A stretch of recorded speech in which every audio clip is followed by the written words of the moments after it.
Hola, buenas tardes. Buenas tardes, doctor. Buenas tardes. Buenas tardes. A ver, ahí más o menos, ¿me escuchan bien? Sí, Sí, bueno, para verlo por lo de ayer que comentaban que se escuchaba un poquito cortado.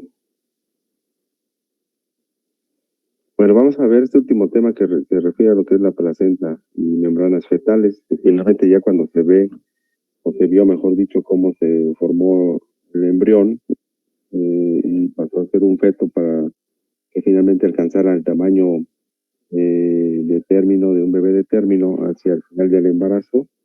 Pues también comentábamos que la importancia que juega la placenta en relación a lo que tiene que ver con el nutrimento, la oxigenación, la circulación de la placenta hacia lo que es el bebé y el papel que va a jugar como intermediaria en un momento dado entre es la mamá y el feto, ¿no? Entonces pareciera, pues, y a simple vista como lo ven en la fotografía, se semejan o viene como si fuese una torta, ¿no? Entonces, esta estructura, ¿verdad? Pues finalmente, en importancia, pues tiene mucha trascendencia para el desarrollo del embarazo, por lo que va a representar, no solamente como si fuese un filtro o una coladera que le llaman, de no dejar pasar ciertas sustancias o de permitir algunas otras, sino inclusive es considerado hoy en día un órgano endócrino por la producción hormonal en importancia que tiene, sobre todo cuando ya se forma después de las 20 semanas de gestación, para hacerse cargo ya de lo que es el desarrollo del embarazo, ¿no? En un principio, ¿se acuerdan? Pues el cuerpo lúteo es el principal productor de progesterona para mantener lo que es el embarazo, pero finalmente ya cuando la placenta entra en funciones, bueno, pues ella ahora hará lo propio para quedarse como responsable en la producción, sobre todo hormonal, para el desarrollo del embarazo a término y que finalmente, bueno, pues el bebé se desarrolle en este medio interno del útero lo mejor posible, ¿no? Comentábamos ayer algunas patologías que pueden interferir en relación a qué puede alterar la placenta. Pues sí, hay muchas, ¿verdad? Entonces, cualquiera de ellas que alteren el funcionamiento normal de la placenta, pues va a interferir en las funciones placentarias y por lo tanto, pues ello va a tener repercusión lógicamente, pues principalmente para lo que es el producto, dado que es el principal dependiente en un momento dado de la placenta común, ¿no? Y por eso pues es la importancia de que no se afecte la placenta, ¿no? Al segundo mes, la superficie, dice, de las vellosidades está formada por lo que es el sincicio, que descansa sobre una capa de células trofoblásticas. Habíamos comentado que al principio, cuando se iba dando la implantación, pues principalmente el sincitio trofoblasto es el que empieza a invadir todo lo que es la capa endometrial, en donde se va a llevar a cabo la implantación y la anidación. Y por detrás, pues acuérdense que también venía por ahí el citoplazmo acompañándolo. Y en las etapas muy iniciales, pues el citoplazmo es el que juega el papel más importante para que se dé ese agarre, anclaje de la implantación y posteriormente permita la anidación para que se vaya alojando ya en todo lo que va a ser el espesor del endometrio como tal. Sistemáticamente vemos aquí como en las etapas iniciales, pues, todo lo que es el citotrofoblasto manda todas estas visitaciones hacia lo que es el endometrio, la capa endometrial, pues para irse anclando y permitir lo que sería ya esa fijación hacia lo que es el endometrio. Va formando el sistema lacunar, ¿se acuerdan? Y posteriormente cuando ya el trofoblasta llega a lo que es, ¿cómo se llama? A invadir los vasos endometriales, bueno, pues aquí empieza a llenar el sistema capilar de lo que es el sistema lacunar para que empiece a llenar de sangre todo este sistema lacunar, ¿no? En esa invasión que va siendo el principio trofoblasto hacia el endometrio. Durante los meses siguientes, después de la invasión y de la anidación, ¿verdad? Pues va formando estos troncos de las vellosidades, van formando lo que, acuérdense ustedes, formaban las vellosidades primarias para, como primera distinción en relación a ir teniendo esa comunicación con los vasos endometriales en cuanto a una irrigación propiamente, y va formando esos espacios intervellosos o lacunares que comentábamos. Entonces, de ahí la importancia de que se forme este sistema lacunar, ¿verdad? Donde a través de esa invasión del sincito trofoblasto, pues va a permitir que se llenen de sangre todo este sistema lacunar para ir, de alguna manera, por decirlo muy burdo, pues ir alimentando esas fases iniciales de lo que es la emigración del blastocito hacia el endometrio. Hacia el cuarto mes desaparecerán las células citotrofoblásticas y el tejido conectivo, y las únicas capas que separan lo que es la circulación materno-fetal con el sincitio y la pared endotelial de los vasos sanguíneos, ¿no? Entonces ya cuando se da esa comunicación de invasión hacia lo que es los vasos endometriales, pues se establece realmente ya esa comunicación de circulación, ¿no? Conforme va avanzando ese sincitio trofoblasto hacia lo que es el endometrio, pues forma esas famosas vellosidades. Y estas vellosidades primarias, secundarias y terciarias, pues acuérdense, va a formar todo este complejo velloso que se le conoce como el corion frondoso, ¿verdad? Que va a estar hacia donde se encuentra el embrión. El polo opuesto hacia donde se encuentra el embrión, pues se le va a conocer como el corion leve o calvo, a diferencia de lo que es el corion frondoso, ¿no? Entonces, este corion frondoso, por lo que representa estas vellosidades, pues se va a ver como muy exuberante, ¿no? A diferencia del otro polo contrario o embrionario, en donde va a ser conocido como el corion leve o bien el corion calvo, ¿no? Y es aquí donde se empieza a dividir en estas famosas capas, tanto de la decidua como de lo que es el corion propiamente, donde va a estar envuelto el embrión. Y finalmente la decidua, que cubre lo que es el corion frondoso, se le llama la decidua basal. Propiamente aquí, el corion frondoso tiene un contacto estrecho con la decidua basal, que es realmente donde se dio el anclaje de la anidación o de la implantación, ¿no? Decidua basal, pues estaría en relación directa con lo que es el endometrio, en donde se ancló el blastocisto, y el corion frondoso, pues es donde va a ir formando esas vellosidades primarias, secundarias, terciarias, para ir formando esos anclajes de anidación, y que posteriormente estas, a través de este corion frondoso, pues va a ir delimitando lo que va a ser ya una placenta como tal. Esta capa compacta, voluminosa, con abundantes líquidos y glucógenos, es lo que representa el corion frondoso, y decimos que en un principio va a ser conforme va a alimentar las cositas que se están dando en las etapas tempranas, y la capa que está sobre lo que es el polo embrionario, es decir, hacia el lado contrario, se le denomina la décima capsular, y la decidua parietal está al lado opuesto de lo que es el útero, ¿no? Y entonces vemos aquí cómo está conformado el corion frondoso en estrecho contacto con la decidua basal. Decidua basal, acuérdense que siempre va a ser donde se dio la anidación y es la parte del endometrio, y lo que se va anclando hacia el endometrio sobre la decidua basal, pues es el corion frondoso, ¿no? Que finalmente son, acuérdense, las vellosidades primarias y las terciarias que se van a ir anidando hacia lo que es el endometrio. Y ahorita estamos describiendo lo que es el corio, ¿verdad? Es todo lo que va envolviendo a lo que es el embrión que queda adentro, y se le describe durante esta etapa esta decidua capsular, es lo contrario hacia donde se encuentra el corion frondoso, y la decidua parietal, que es la que está recubriendo también el lado opuesto del endometrio o del útero, hacia donde se dio la implantación. Aquí durante esta etapa temprana ya se empieza a diferenciar estas capas, estas cápsulas, estas deciduas, mejor dicho, que diferencian en un momento dado de cómo va a estar separado el embrión en cuanto a su desarrollo del resto donde se encuentra desarrollándose la implantación en la cavidad uterina. Entonces, durante esas etapas aquí ya podemos describir corion frondoso, hacia el lado opuesto dijimos que será el corion calvo, ¿verdad? O liso. Aquí está la decidua basal, ya dijimos decidua basal representa la capa del endometrio en donde se dio la implantación, y el lado opuesto de donde se encuentra el embrión de la decidua basal, pues va a ser la decidua capsular, y más hacia el lado opuesto, sobre lo que es la superficie del útero, del endometrio, va a ser la decidua parietal. Conforme va desarrollándose el embarazo y va creciendo, ¿verdad?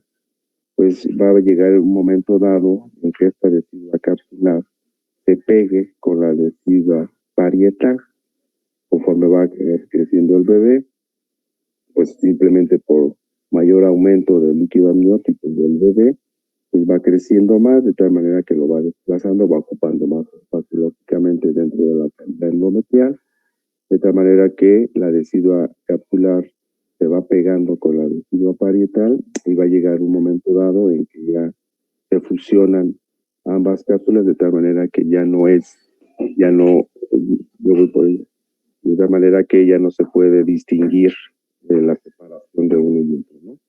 Entonces vemos aquí, conforme va aumentando el crecimiento del bebé, pues aquí ya se fusiona y ya prácticamente ya es indistinguible en un momento dado la decidua capsular de la parietal por el crecimiento del bebé y que llegan a fusionarse ambas cápsulas.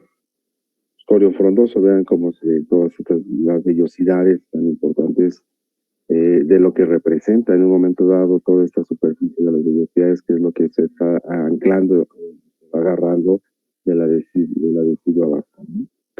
Esquemáticamente otra vez, el corión frondoso sobre la decidua basal, al lado contrario tenemos la decidua parietal y la capsular, que ya dijimos que conforme aumenta el crecimiento del embarazo, pues esta decidua capsular se fusiona con la parietal, de tal manera que puede ser indistinguible en un momento dado ambas cápsulas por la fusión que se da esta, sobre todo ya más allá de las 20 semanas del embarazo, cuando ya crece demasiado el producto, ¿verdad?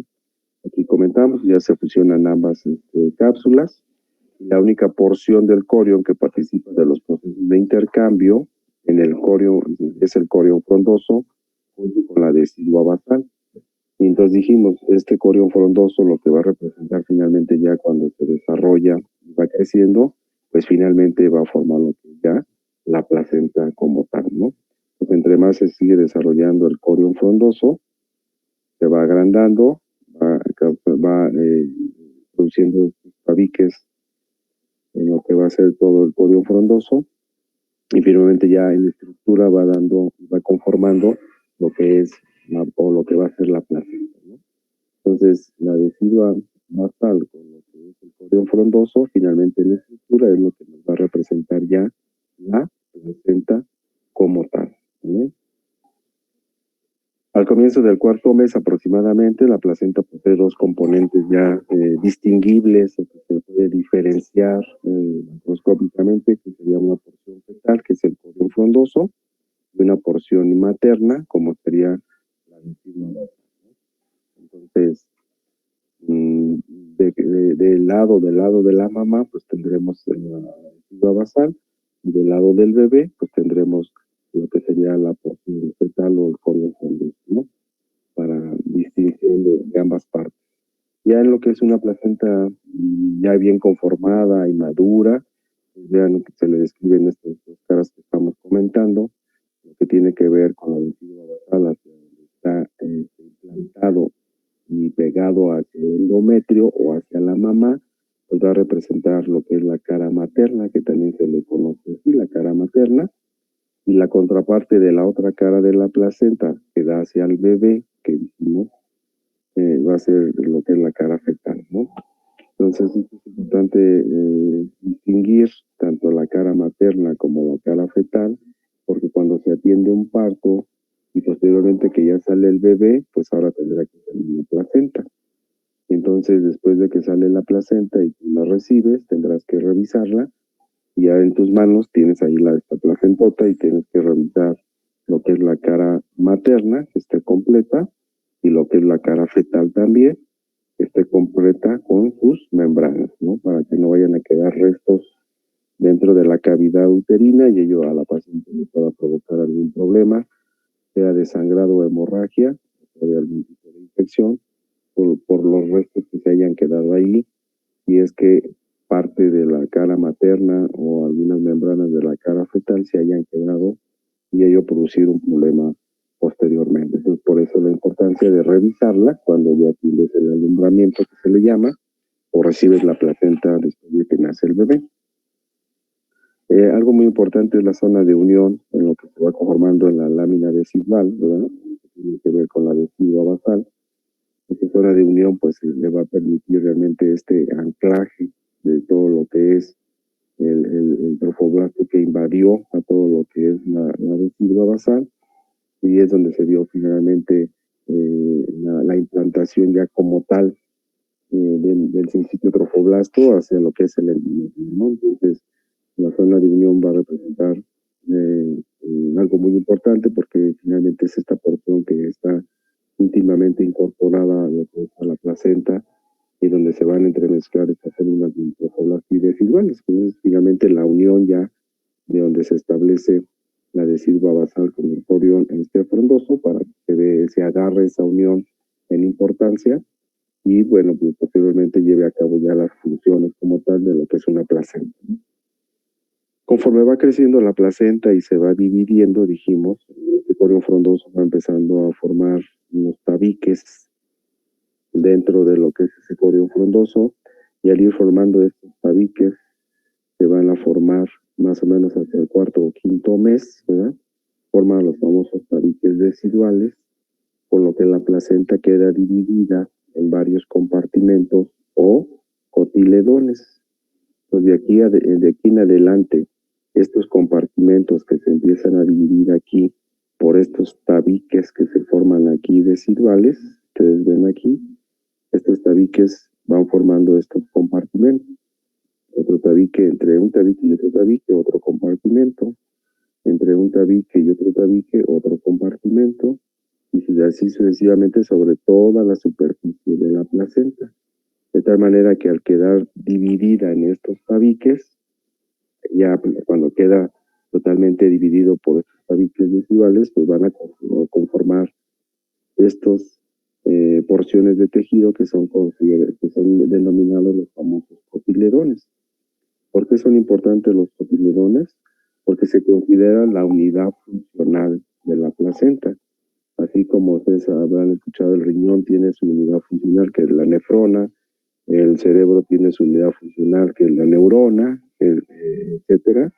Entonces aquí también la placenta tiene su unidad funcional en importancia y lo va a representar ya cuando se diferenciaron estos tabiques deciduales y dividió a toda la superficie de la placenta en lo que son los famosos cotiledones. Otra vez, entonces en el alumbramiento, cuando tú recibes la placenta después del nacimiento del bebé, tienes que revisar la cara materna, que todos los cotiledones estén completos y que alguno de ellos no se haya quedado en la cavidad uterina y le pueda provocar a la mamá posteriormente algún problema de sangrado o de infección, ¿verdad? Por eso es importante revisar la placenta para saber que haya salido de manera completa, ¿vale? Y entonces recordar que la unidad funcional de la placenta es el cotiledón. Vean aquí cómo estos tabiques, una vez que se van formando y que van dividiendo la superficie del endometrio, de todo lo que es la placenta, y van formando estas unidades funcionales que van a ser los cotiledones. ¿Y por qué es importante? Porque alberga, como ven, pues todos los huesos que se formaron. ¿Se acuerdan de la velocidad terciaria? Cuando la velocidad terciaria ya era invadida por el mesodermo, pues el mesodermo, dijimos, era productor de angioblastos y empezaba a producir células sanguíneas más vasos de pequeño calibre, ¿verdad? Y entonces representaba ya una microcirculación en donde ya podía establecer la circulación materna. Toda esta sangre que va aquí de los vasos endometriales pues ya tienen a dónde llegar a este sistema intervelloso primitivo que recoge la sangre y la va a llevar hacia lo que es el cordón umbilical para que pase al bebé. Y por eso es que aquí ya hablamos de que se establece realmente una comunicación de circulación materno-fetal. Y ya posteriormente, cuando ya queda subdividido en estos cotiledones, bueno, pues la principal función que tienen llevar a cabo todas las funciones de la placenta es el cotiledón. Por eso se le considera la unidad funcional de la placenta. Pues vean aquí. Doctor, perdón, ¿eso se encuentra en el útero? En la placenta. Ah, ok. La placenta. Esta es la placenta Yami. ¿Sí? Ok, gracias. Esta es la placenta. Ya una placenta madura. ¿Sí? ¿Dónde se estaba formando la placenta? Aquí, ya dijimos que en el corio frondoso. Estas digitaciones que ves aquí, en un embarazo temprano, es el sincitio trofoblasto que está invadiendo al endometrio para que se dé la anidación. ¿Hasta ahí vamos bien? Ah, ok, sí, ya me quedó más claro, gracias. Y aquí dijimos que iban formando la vellosidad primaria, secundaria y terciaria. ¿Sí te acuerdas? Sí, gracias. Cuando ya forma la vellosidad terciaria, entonces ya se le denomina ahora el corión frondoso, porque ya formó muchas vellosidades terciarias. Y entonces ya aquí pasa a ser lo que es el corión frondoso.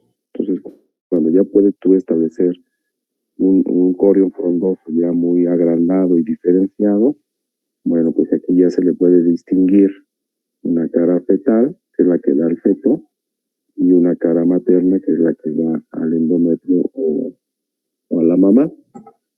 Lo que da la mamá, dijimos, es la decidua basal. Lo que da al bebé es el corión frondoso.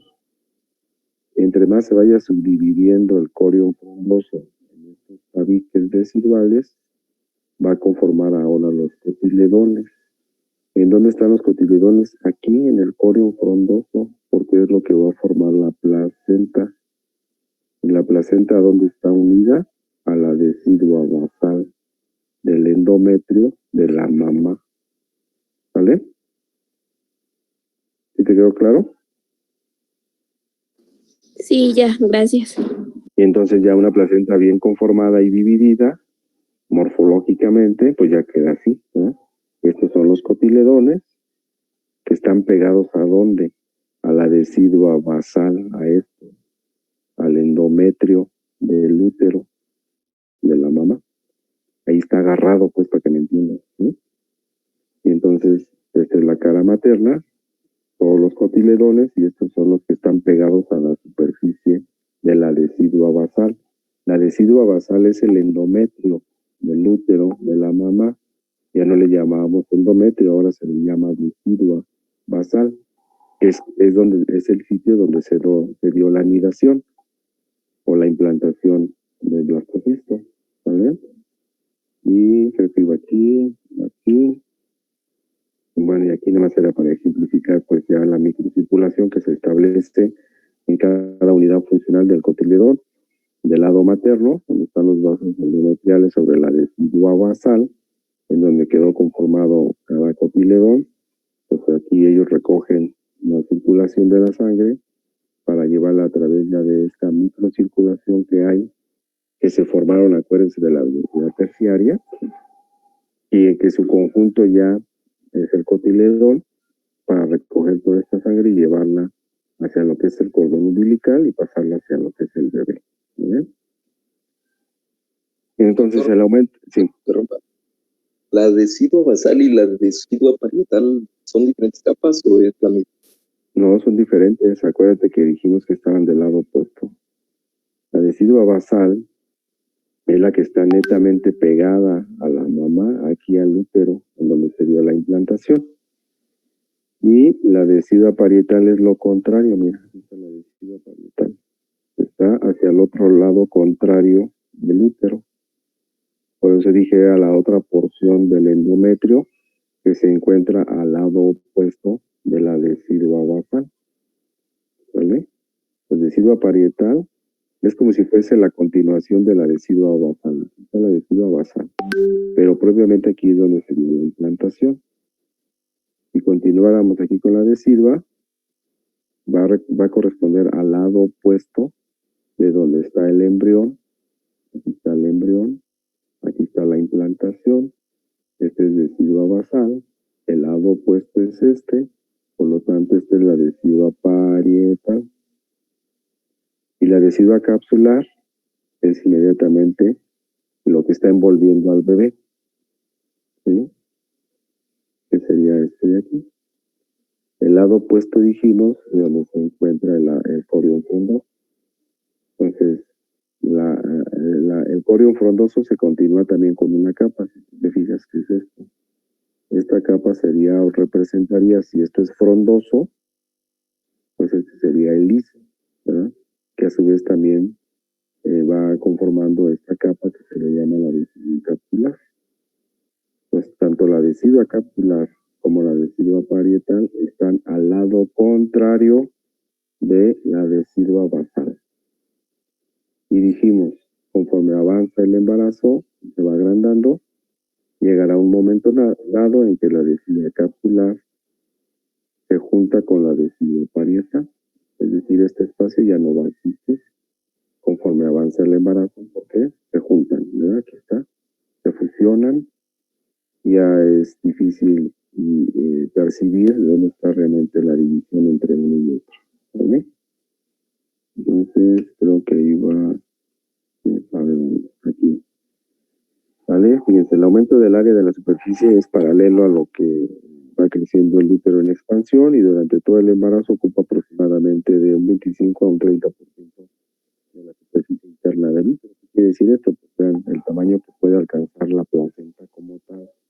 Una vez que ya se diferenció, creció y maduró y alcanzó un tamaño ya grande, puede alcanzar hasta un 25 o un 30% de la superficie interna del útero. Pues yo tengo todo el útero aquí, adentro, tan solo la pura placenta va a ocupar de un 25 a un 30%. El resto del espacio que va a quedar es para que se desarrolle el bebé. Entonces, ya también hay una placenta muy grandota, pues le va a reducir también el tamaño de la cavidad uterina para que se desarrolle el bebé también, ¿no? Porque pues, prácticamente está ocupando un 30% de la superficie interna del útero en donde está implantada. La placenta de término es discoide, o sea, me describe una forma de disco. Tiene un diámetro de aproximadamente entre 15 y 25 centímetros y 3 centímetros de espesor, con un peso de aproximadamente de 500 a 600 gramos para una placenta ya de término. Pues fíjese, tan solo la pura placenta ya llega a pesar hasta 500 gramos. Entonces, díganme ustedes, no le pesa a la mamá un embarazo. Lo que pesa el bebé, lo que pesa el líquido amniótico, lo que pesa la placenta, lo que pesa el útero ya en esas dimensiones, pues por eso se ve muy cansada una señora que está embarazada y que prácticamente ya está llegando al término del embarazo, porque le pesa, ¿eh? Y pesa. Tan solo la placenta va a pesar 500 gramos, imagínate. ¿Vale? Se le describe una cara materna, ya habíamos comentado, ¿verdad? Lo que está agarrado de la decidua basal, pues dijimos era la cara materna, en donde se encuentran todos los cotiledones, que se describen, pueden ser alrededor de entre 15, 20, 25 de estas zonas salientes, que son los cotiledones, que están separados por los surcos o tabiques deciduales, ¿sí? Y que cuando se lleva a cabo el alumbramiento, pues es lo que tienes que revisar, que todos los cotiledones estén completos. Tienes que ver que la superficie esté pareja, ¿verdad? No los vas a ir contando uno por uno. Es muy notorio cuando tú en tus manos tienes a la placenta y revisas la cara materna, pues que se vea esta imagen de alguna manera, que la superficie sea homogénea y pareja y que no haya un hueco que te diga realmente que entonces sí falta un cotiledón, y hablarías que hay un resto de cotiledón dentro del útero, del endometrio, que eso le puede provocar un problema a la paciente. Se le describe una cara fetal, que es la contraparte o el lado opuesto, ¿verdad? La importancia es porque pues, aquí va donde se inserta el cordón umbilical, ¿verdad? Dijimos que si los cotiledones recogían todo lo que era la sangre a través de sus vasos, lo van a transportar hacia el lado opuesto y luego la van a derivar hacia el cordón umbilical. Y el cordón umbilical, ¿hacia dónde va? Pues al ombligo del bebé. Pues aquí llega el ombligo del bebé para que lleve toda esta sangre que recogen los cotiledones, y entonces empezará ya esa circulación materno-fetal a través de este sistema de la placenta, en todas estas funciones que ahorita vamos a ver, cada una de ellas que representa este masacote de carne que ves ahí, no nomás es la placenta ya, sino realmente en funcionalidad y en fisiología representan importancia mucho y de ello depende realmente que el embarazo se lleve a buen término. ¿Vale? Importante aquí es que la inserción del cordón debe de ser excéntrica y puede ser marginal, es decir, una inserción del cordón dentro de la cara fetal de la placenta debe ser al centro. Y puede haber anormalidades donde la inserción del cordón pueda ser marginal, hacia acá, hacia el lado. El peligro de que un cordón se llegue a desarrollar o se inserte de manera marginal, pues es porque aquí como recoge todos los vasos y se fijan, porque hay muchos vasos, entre más marginal esté o al margen, también mayor probabilidad de que al momento del trabajo de parto puedan empezar a sangrar estos vasos porque se pueden desgarrar y producir sangrado y o una hemorragia. Y al producir hemorragia o sangrado, pues también pueden tener repercusión sobre el bebé porque el bebé todavía está ahí dependiente del cordón umbilical. Por eso la normalidad de la inserción de un cordón umbilical debe ser al centro. Y esta inserción es marginal, se le llama basa previa. Y entonces eso representa un problema para el embarazo que puede producir hemorragia.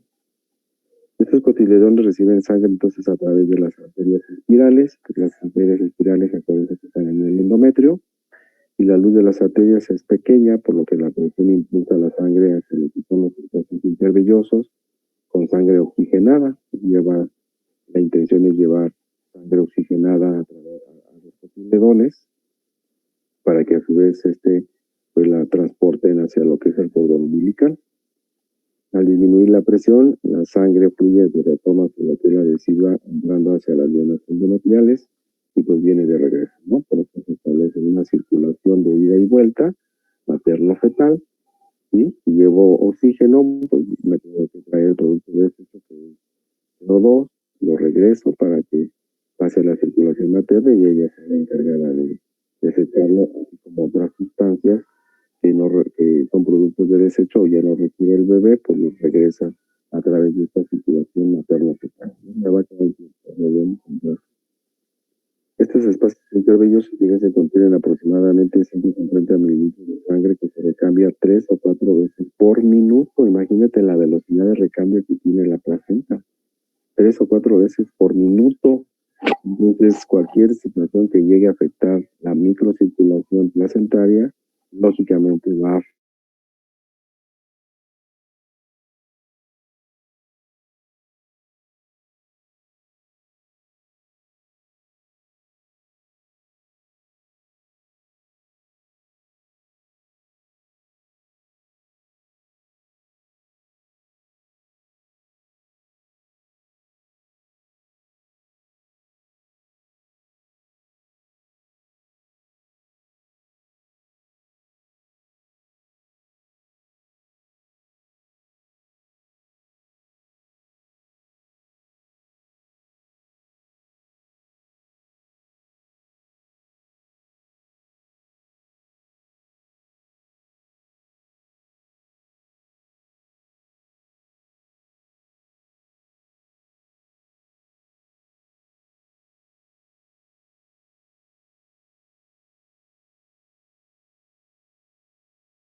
la ocupación, se empieza a ver afectación también de la circulación materno-fetal, con lo que implica también una alteración para el bebé en cuanto a su desarrollo. Las vellosidades coriales tienen una superficie de aproximadamente entre 4 hasta 14 metros cuadrados. Imagínate, dime tú si estas vellosidades coriales, lo que representaría todo lo que hay dentro de los cotiledones, ¿verdad? Que estaban conformando el coreo frondoso, pues si tú llegaras a extender todos esos vasos que hay ahí, de las vellosidades, pues representan en superficie de entre 4 hasta 14 metros cuadrados. Es muchísimo. Pues fíjate toda la capacidad que tiene de superficie y que se necesita para que se lleve a cabo un buen recambio de ida y vuelta, tanto materno como fetal, ¿no? Hay una membrana divisoria entre lo que son las dos circulaciones o barrera placentaria, que va a representar por lo que es el revestimiento endotelial de los núcleos fetales, el tejido conectivo del núcleo de las vellosidades, la capa del citotrofoblasto y el citotrofoblasto. Todo lo que se encuentra aquí dentro de lo que fueron los tabiques vescibales y cotiledones, pues forman todo lo que también representaría hasta cierto punto una barrera, ¿no? Por eso es que a la placenta se le considera también como una barrera, por eso se le llama la barrera placentaria, ¿sí? Y que funciona también como un filtro, ¿no? Lo utilizan como una coladera, que filtra, ¿verdad? Tiende a filtrar algunas sustancias nocivas para el bebé o bien aquellas que son permisibles para que puedan pasar a la circulación fetal también. ¿Qué funciones tiene la placenta? Pues las principales son un intercambio de productos metabólicos y gaseosos, ¿verdad? Sobre todo lo que tiene que ver en cuanto a productos metabólicos para poder favorecer el desarrollo y crecimiento del bebé. Y desde el punto de vista gaseoso, pues obviamente, entre otros gases, el mayor importante para todo ser humano es el oxígeno. Pues la mamá es la que le va a aportar el oxígeno de vital importancia para su desarrollo y por lo tanto pues se establece a través de este intercambio de la circulación materno-fetal. Y la otra, como comentábamos, es considerado un órgano endocrino, no solamente es un cúmulo de carne y ya, sino inclusive en estas funciones esenciales, prioritarias que tiene en importancia, pues es considerado un órgano endocrino por la gran producción hormonal que llega a representar la placenta ya propiamente cuando entra en función. Lleva a cabo este paso importante que es el intercambio de gases a través de lo que es el oxígeno, principalmente como el principal gas que requiere el bebé para su desarrollo y supervivencia. Y lógicamente el producto de desecho del oxígeno en cuanto al metabolismo el humano pues sería el monóxido de carbono. Entonces el bebé si ya hizo su metabolismo, utilizó el oxígeno, produjo monóxido de carbono, pues lo tiene que eliminar. Él no puede porque está dentro del vientre materno. ¿Cómo lo hace? Pues a través de la circulación materno-fetal, lo regresa a través del cordón umbilical, pasa a los cotiledones, pasa a la circulación endometrial y de allí a la mamá para que ella sea la encargada de.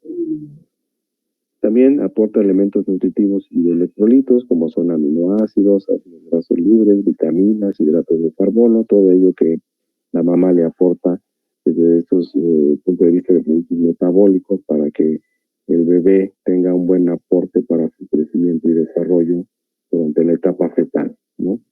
Y la otra pues son los anticuerpos maternos, ¿no? Son captados por pinocitosis del citotrofoblasto y llevados a los capilares fetales, que va a representar lo que es la inmunoglobulina G, sobre todo, ¿no? Entonces, una manera también de proteger al bebé es que la mamá le aporte estos anticuerpos maternos al bebé, donde ya hacia la circulación del bebé o los capilares fetales, pues ya llevará también estas inmunoglobulinas, que de alguna manera también lo van a proteger de algún proceso infeccioso que sea capaz él todavía de dar respuesta hacia ese proceso infeccioso a través de estos anticuerpos maternos que ya le brindó la mamá, y que lo hace a través de esta circulación materno-fetal. Importante también, no solamente todo es bueno, sino pudiera haber algo malo en relación, sobre todo cuando la mamá es RH negativo, o su grupo de sangre es con factor RH negativo, puede llegar a establecerse una incompatibilidad a RH. Y entonces cuando el bebé llega a salir RH positivo y esa sangre del bebé entra en contacto con la sangre de la mamá que es RH negativo, pues va a empezar a haber una reacción, ¿verdad?, de incompatibilidad, donde los eritrocitos fetales, al invadir la circulación materna, desencadenan entonces una reacción de anticuerpos, los cuales destruyen los eritrocitos fetales y entra entonces en lo que sería esta enfermedad de incompatibilidad al RH o de isoinmunización materno-fetal. Entonces, por eso es importante en el control prenatal y es obligado que todas las mujeres debieran de saberse su grupo IgG. ¿Por qué? Porque para un embarazo, el mayor problema en un momento dado que puede representar peligro inclusive para el bebé en un embarazo, pues va a ser las madres que son RH inactivos por esta situación, ¿verdad? Al entrar en contacto, sobre todo cuando el bebé salió RH positivo, pues lo va a reconocer como extraño, empezará a producir esos anticuerpos de destrucción e irán enfocados a destruir los eritrocitos fetales, lo que lo va a llevar a la muerte, ¿no? Entonces puede ser tan severa esa reacción de incompatibilidad que inclusive destruye todos los eritrocitos del bebé, que lo lleva a una anemia severa y por lo tanto a la muerte, ¿verdad? Entonces por eso es importante saber el RH y que ella se sepa, mejor dicho, su grupo y RH. Disculpe, doctor. Sí. ¿A partir de qué fecha se da esta incompatibilidad? ¿Desde que se llenan los espacios lacunales o más adelante? En el primer embarazo se dice que realmente no hay tanta hipersensibilidad. Puede, ya desde el momento en que se hace la comunicación de la circulación materno-fetal, ya hay contacto de la sangre. A partir de aquí ya la mamá puede reconocer a los eritrocitos fetales como extraños. Entonces, afortunadamente, en el primer embarazo, aun cuando el bebé sea RH positivo y ya tenga un contacto del eritrocito fetal con el de la mamá, lo reconoce como extraño, pero no desencadena una hipersensibilidad de incompatibilidad. Sí destruye algunos, pero no tantos. El problema es como ya queda sensibilizada la mamá, al segundo embarazo, y otra vez el bebé fuera RH positivo, como ya está sensibilizada, es como si ya estuviera predispuesta y preparada por esa reacción que hubo en el primer embarazo. En un segundo embarazo es donde va a representar el problema. Y entonces ya una vez que reconoce desde esta etapa temprana, cuando se da la comunicación de la circulación materno-fetal y ya entran en contacto los eritrocitos fetales con la circulación materno-fetal, desde allí ya lo puede reconocer como extraño. Y entonces sí, desde etapas tempranas puede darse la incompatibilidad o destrucción de los eritrocitos fetales. Mayormente se da hacia el segundo embarazo, cuando ya la mamá hizo una reacción de hipersensibilidad o ya se considera que está inmunizada. Y entonces ya está preparada por decirlo así. Y entonces la respuesta ya es más brusca, es más severa, y por lo tanto desde etapas muy tempranas se puede empezar a afectar a la sangre del bebé. En cuanto a producción de hormonas, dijimos que al final del cuarto mes ya empieza a producir progesterona para mantener la gestación, y es aquí donde ya le manda la señal al cuerpo lúteo y dice que de aquí en adelante yo ya estoy preparada, y empieza a producir yo progesterona, ya me hago cargo del embarazo y de aquí en adelante el cuerpo lúteo cumplió su función, ¿no? Además de progesterona, pues también produce estrógenos, como estaría estradiol y estrógenos. Y el sincitiprofiblasto, pues ya habíamos comentado que es el gran productor de la hormona gonadotropina humana, que es la que se utiliza mayormente, sobre todo desde etapas tempranas, para hacer diagnóstico de embarazo, por la gran producción hormonal que empieza a representar ya el sincitiprofiblasto desde etapas tempranas, cuando se da la anidación o la implantación. Entre otras hormonas tenemos, por ejemplo, el lactógeno placentario. Hay muchas otras, pero aquí el lactógeno placentario, sobre todo, que representa en cuestión de actividad un gran anabolismo para el producto, pues es de importancia importante porque lo va a ayudar a crecer y a llevar todas esas funciones de desarrollo y crecimiento del bebé durante la etapa fetal, ¿no? Que tiene grandes funciones anabólicas. Y la transferencia de agentes infecciosos, pues no está exento entonces de que el bebé, aún considerando que la placenta sea una barrera placentaria o de filtro, pues habrá algunas sustancias que sí logren pasar esa barrera placentaria y por lo tanto sí poder llegar a afectar el desarrollo del bebé porque llegan a su circulación cuando la placenta no fue capaz de detenerlas en esa función de barrera. Entonces va a depender mucho del tamaño, sobre todo, que tengan esas sustancias, ese virus, esa bacteria, ¿no? Porque muchas de ellas sí podrán atravesar la barrera placentaria y afectar entonces al bebé. ¿Cuáles son mayor importancia? Pues todo lo que representan virus, sobre todo, algunas bacterias, pero más los virus que pueden pasar la placenta, como sería el de la rubiola, la viruela, el sarampión o la misma poliomielitis. Entonces todos ellos pueden atravesar la barrera placentaria, y si el bebé se encuentra durante la organogénesis o durante la etapa embrionaria, ¿no?, el periodo crítico de formación, y una mujer, por ejemplo, contrae el virus de la viruela, por ejemplo, o de la rubiola, que son muy agresivos, y está en esta etapa embrionaria, pues muy seguramente va a llegar hasta la circulación fetal y va a afectar cualquier capa germinativa, produciéndole malformaciones congénitas. Entonces, por eso es que la mujer embarazada, pues primero debe de tener todo su sistema de vacunación completo, desde la niñez, de la etapa de la niñez, todo su esquema de vacunación, y lo debe de saber, porque cuando le haces una historia clínica del prenatal, lo que le preguntas es que si tiene todas sus vacunas, ¿no?, precisamente para su protección. Y habrá otras cosas o sustancias que le pueden afectar, como son las drogas, sobre todo el alcohol, el humo del tabaco, eso es muy importante porque atraviesa la barrera placentaria. Hoy en día, con el problema de drogadicción, pues todas las drogas atraviesan la barrera placentaria y afectan al bebé.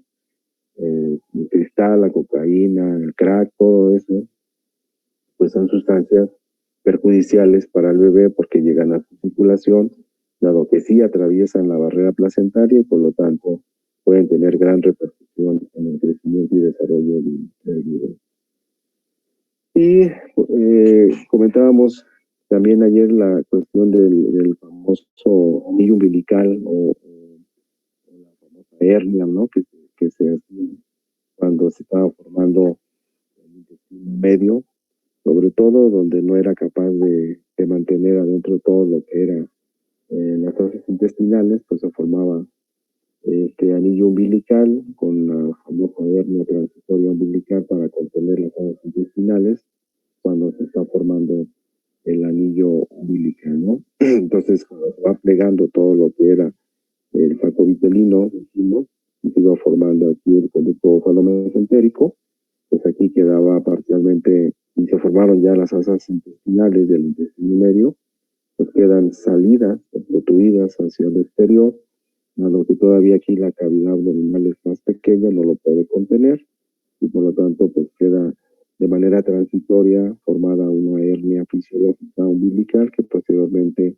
cuando ya se pliega más y crece más el embrión o el feto, en semanas posteriores, pues ya logra alojar lo que es las asas intestinales que estaban protruidas y por lo tanto ya las hacia el interior de lo que es la cavidad abdominal de ese intestino medio, ¿no?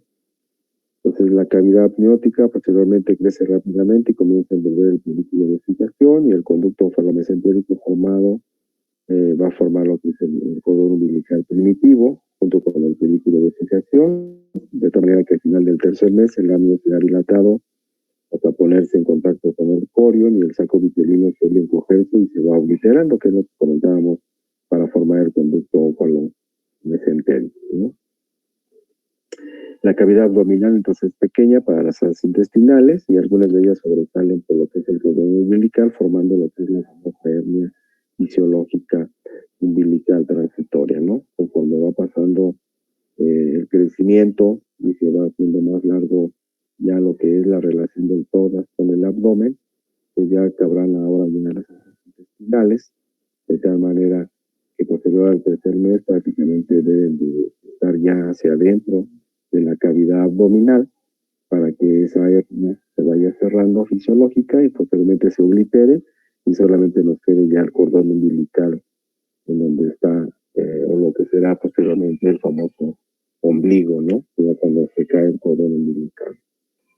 Cuando se oblitera el alantoides y el conducto vitelino, los vasos umbilicales quedan rodeados por una gelatina de Wharton, que es una capa de mucopolisacárido que funcionan como una capa protectora para los vasos sanguíneos. Entonces el cordón umbilical, pues vean aquí van todos los vasos, si no tuviera esta capa protectora de gelatina de Wharton de mucopolisacáridos, pues los vasos quedarían denudados o expuestos, de tal manera que cuando el bebé ya empieza a tener sus movimientos, ¿sí?, per se, y al moverse bruscamente, pues llegaría a lesionar los vasos y por lo tanto producir sangrado.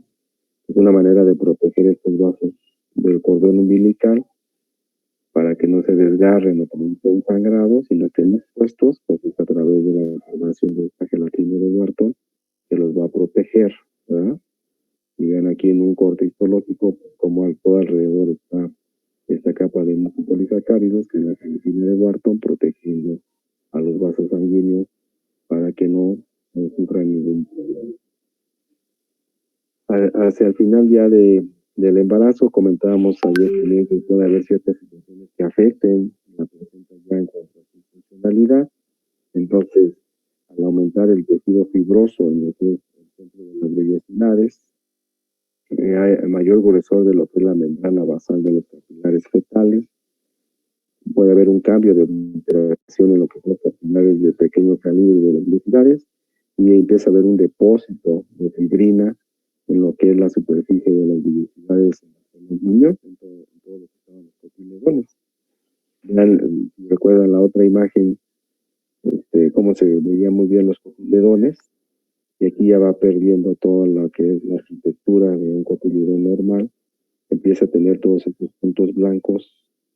Estos puntos blancos representarían estos depósitos de fibrina, y entre los cotiledones se va formando un tejido fibroso mayormente, y entonces va haciendo que ya la función de la placenta, además de la función de los vasos que empiecen también a alterarse, todo ello en su conjunto va a representar entonces que estas modificaciones que sufre la placenta hacia el final del embarazo ya no sea una placenta buena o apta, se considera entonces una placenta senescente o vieja y va perdiendo esa capacidad de función, sobre todo lo que tiene que ver en el intercambio gaseoso y en el intercambio de la circulación materno-fetal, ¿no?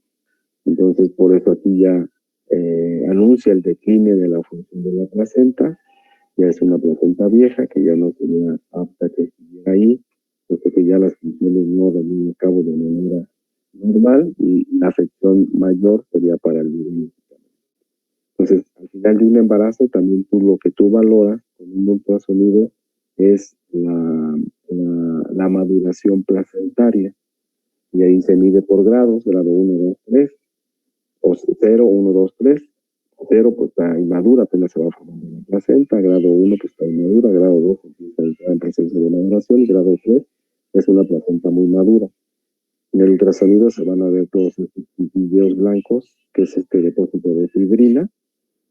Entonces, tiene muchos puntillos blancos todos los cotiledones, que representaría este fibrina, más el tejido fibroso que se le ve formado también entre los cotiledones, hablarían entonces de una placenta senescente que ya no es apta para seguir manteniendo el embarazo, y puede ser también una indicación ya de que interrumpas el embarazo por ser una placenta vieja o muy calcificada, que le llamamos nosotros, o en el reporte del ultrasonido te lo pueden dar así también, placenta grado 3 con muchas calcificaciones.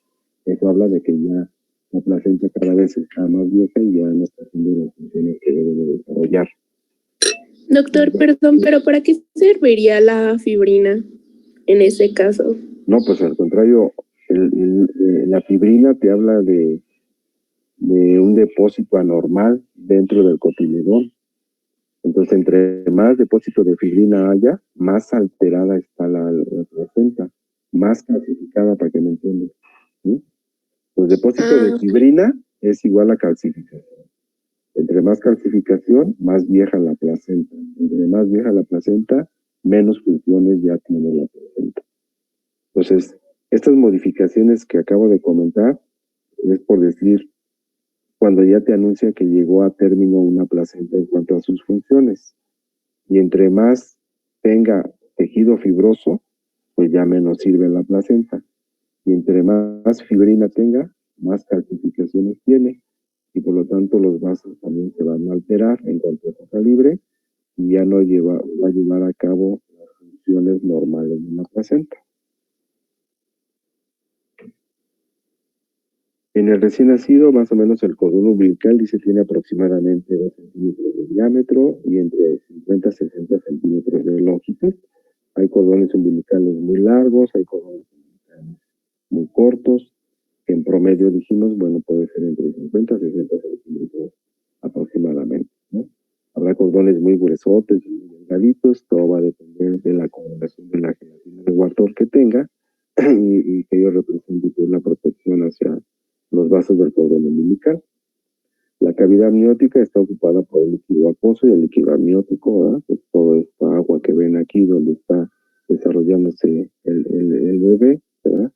Es cristalino, producido por las células amnióticas y de la sangre materna, para que tenga una buena cantidad de líquido amniótico y permita el crecimiento armónico del bebé. Entre menos líquidos tenga, pues menos va a poder crecer el bebé también y se va a desarrollar de manera adecuada. Además de que el líquido amniótico también le va a proteger, o le sirve de protección y amortiguación para traumatismos al bebé, regula temperatura también, entonces ahí le sirve de protección, ¿no? Y es importante en cuanto a producción, la cantidad de líquido amniótico, según las semanas de la gestación también. Pues el líquido amniótico me va a amortiguar los movimientos, impide que se adhiera el embrión al amnios, ¿verdad? A la cavidad uterina. Si tuviera aquí líquido amniótico, pues se pegaría a la cavidad uterina, que es el amnios, y por lo tanto, pues ahí no permitiría un crecimiento adecuado y pues se moriría el bebé de todas maneras. Y me va a permitir los movimientos fetales. Entonces, como si fuese una alberca con agua, pues él puede moverse libremente. Y el moverse libremente y tener esos movimientos fetales también le permite tener un crecimiento armónico, es decir, que vaya creciendo de manera paulatina, acorde a las semanas de gestación, y entonces eso le va a permitir también que tenga ese crecimiento y desarrollo normal. Se recambia aproximadamente cada 3 horas y al quinto mes el feto traga el líquido a requerir aproximadamente unos 400 mililitros al día, ¿no? Entonces va haciendo también un ciclo de recambio, lo traga, lo desnutre y lo vuelve a excretar a través de la orina, se recombina otra vez con el que ya está aquí en la cavidad amniótica y otra vez recircula, ¿verdad? Entonces tiene una recirculación ahí el líquido amniótico también. Doctor, Sí. ¿el feto puede llegar a defecar? En las primeras etapas no, lo hace hasta el final del embarazo, cuando entra en su crecimiento fetal. ¿Y no puede llegar a sufrir infecciones o algo así por el excremento? Pero como no lo hace en estas etapas, pues no defeca. Y aquí lo único que hace es orinar, ¿sí? Entonces traga el líquido, lo filtra en sus riñones y lo saca a través de la vejiga y vuelve a recircular. Pero aquí, hasta aquí no defeca en esta etapa. Puede defecar hasta la etapa de término. Y cuando el bebé ahora sí defecara, hay un término que utilizamos nosotros que se llama sufrimiento fetal, en donde sí empieza a alterar la frecuencia cardíaca del bebé. Nosotros lo catalogamos como sufrimiento fetal y entonces hay que sacar rápido ese bebé porque sí puede afectar. Ok, gracias, doctor. Bueno, pues ya por último, se me va a acabar el tiempo, hablar de los gemelos, ¿no? Es importante tener la diferenciación, sobre todo cómo se forman los gemelos, hablando de gemelos digóticos o biovulares o fraternos, que son los más frecuentes, pues resulta de lo que es la expulsión simultánea de dos ovocitos y la fecundación por dos espermatozoides diferentes. No guardan relación entre sí, el sexo puede ser igual o diferente, y ambos cigotos se implantan en forma individual, que es el útero, ¿no? Entonces, estos son los famosos fraternos, ¿no? Los que no se parecen porque, como dice aquí, pueden ser de igual o de diferente sexo, pero porque además fueron de dos ovocitos diferentes, fecundados por dos espermatozoides diferentes. Pues ven, aquí tenemos los dos cigotos, cada uno fue fecundado por un espermatozoide. Aquí se dio la particularidad, como se da los gemelos, por ejemplo, pues de que por alguna circunstancia ovuló o hizo ovulación de dos óvulos, ¿no? ¿Por qué? Pues no lo sé, por hiperestimación, pues no, hay muchas causas. Entonces aquí lo normal es que solamente en cada ciclo solamente se produzca un óvulo. En este caso, en algunas mujeres, que inclusive por herencia puede ser, que tienen gemelos, puede ser que simultáneamente se dé la ovulación simultánea de dos óvulos. Al haber dos óvulos disponibles, acuérdense que hay millones de espermatozoides y lo que quieren es agarrar un óvulo, ¿no? Entonces aquí se dio, había dos óvulos dispuestos, llegaron los espermatozoides, cada uno fecundó uno y se produjeron dos cigotos.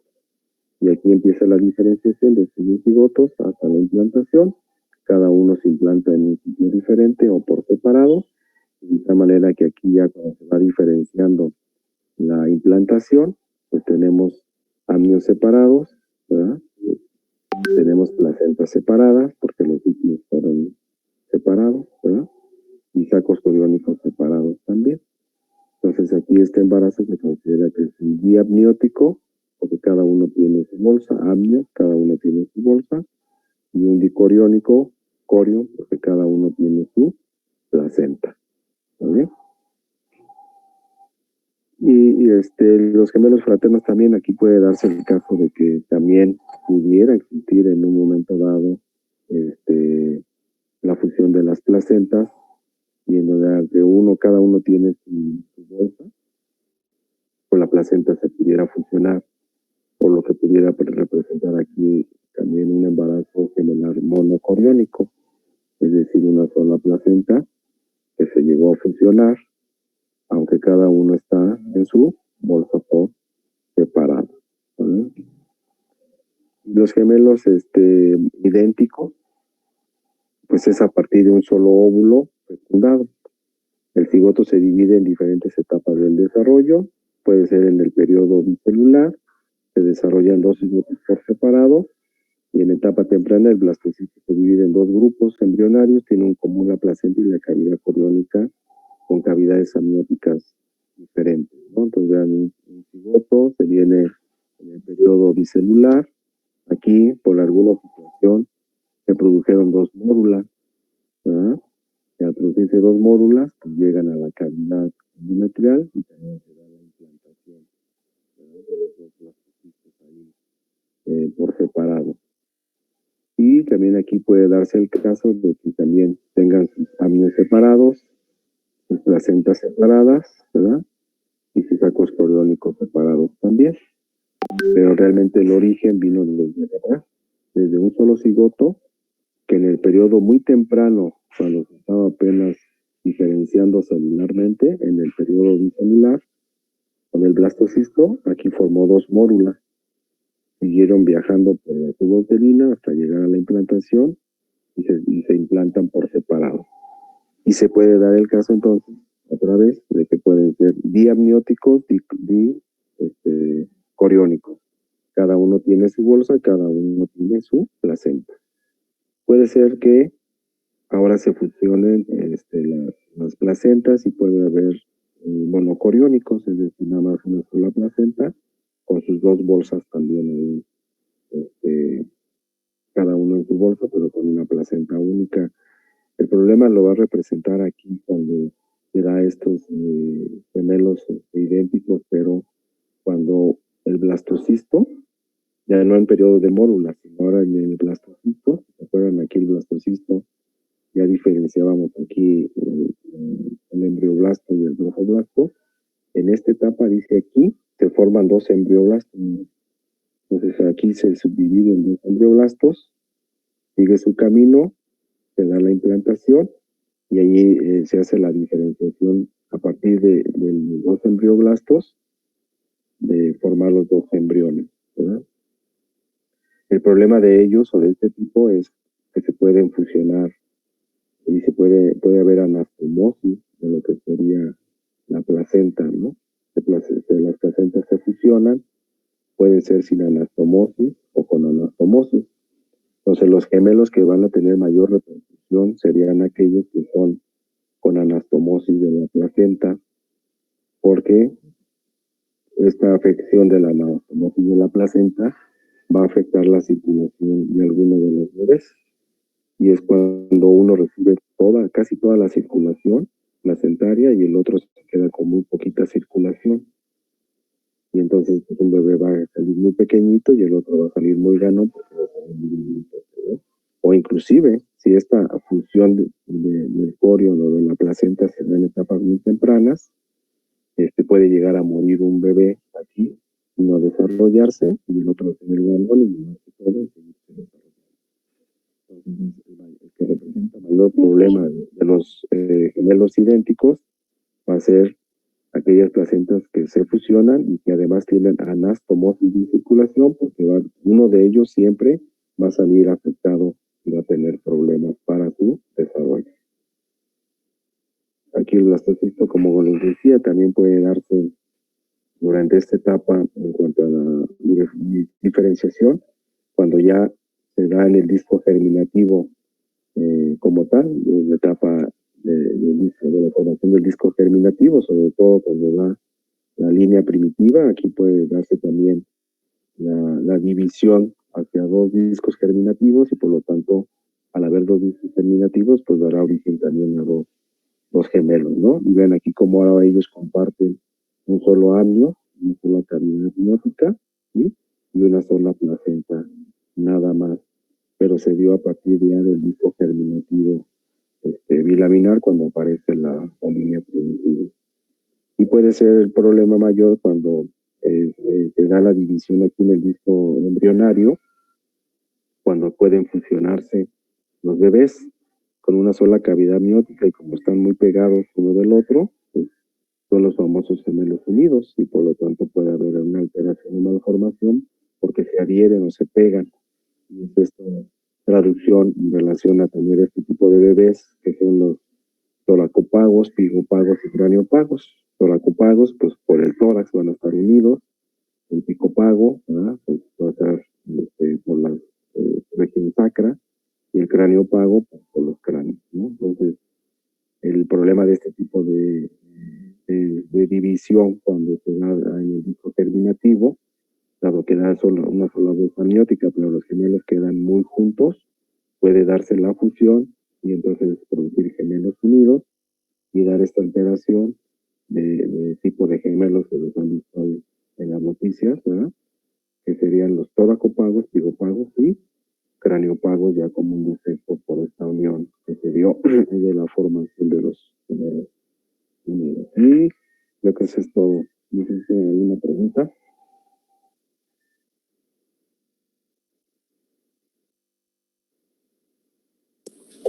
No, ninguna, doctor. Bueno, entonces, pues me dio mucho gusto estar con ustedes. Esta fue la última sesión que teníamos programadas como embriología. Espero que sea de provecho. Para lo que es el examen de primer parcial, yo les mando con ustedes de grupo que vamos a abarcar en cada uno de los parciales para no meter todas estas clases que vimos durante el primer parcial, ¿no? Y mejor fraccionarlas durante los tres parciales para que no se les haga pesado. Ya yo les diré que abarcaremos en el primer parcial, segundo y tercero, como quedarían fraccionadas los temas, ¿no? Para que no se les haga pesado con algunas materias. Pues me dio gusto estar con ustedes, aunque sea de esta manera virtual, un intento semipresencial, híbrida, y bueno, pues quizás me daría gusto verlos más adelante en los siguientes módulos, que por ahí también los acompañamos durante la carrera. No se desanimen, échenle muchas ganas y espero verlos más adelante. Que pasen buena tarde. Muchas gracias, doctor. Muchas gracias. Gracias, doctor. Nos vemos. Gracias por todo, doctor. Doctor, un gusto. Igualmente.